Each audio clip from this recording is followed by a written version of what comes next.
Samsung was first to mobile VR, but Google's Daydream View beat it to motion controls. Now Samsung is fighting back with the Gear VR controller, and with a bit of help from Oculus, it's even managed to outdo Google.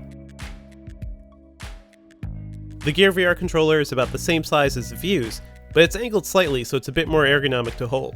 There's a trackpad at the top that doubles as a button, where your thumb will rest most of the time. There are also the usual back, home, and volume buttons right below it. But what makes this controller so interesting is that there's a trigger button on the back where your index finger sits. Together with the trackpad, it gives you 2 input options for interacting with VR environments, whereas Google's remote only gives you 1.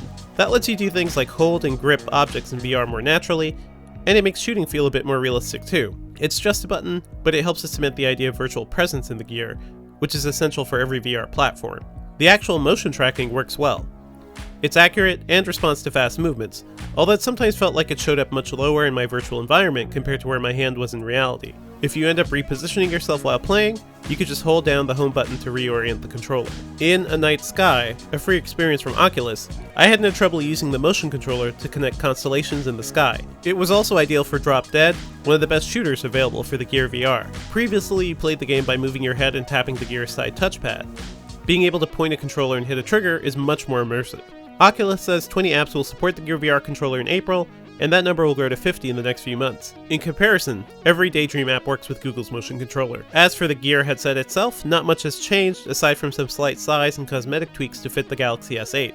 At $39 on its own, the controller is a no-brainer purchase for existing Gear VR owners. You can also get it together with the headset for $129. Google has the advantage when it comes to pricing. Its Daydream View headset and controller are only $79. Now that the mobile VR landscape is getting a bit more complicated, you'll have to plan a bit if you're interested in a particular headset. The Gear VR is only compatible with Samsung phones from the last few years, whereas Daydream works with Google's Pixel lineup and a handful of other phones. At this point, Samsung's platform is much more mature, and it's clear that its partnership with Oculus is helping to evolve its hardware and software quickly. Ultimately, the Gear controller is exactly what we've been waiting for from Samsung. It lets consumers get a taste of large-scale virtual reality at a fraction of the price, and it's another reminder that mobile VR can be just as compelling as the Oculus Rift and Vive.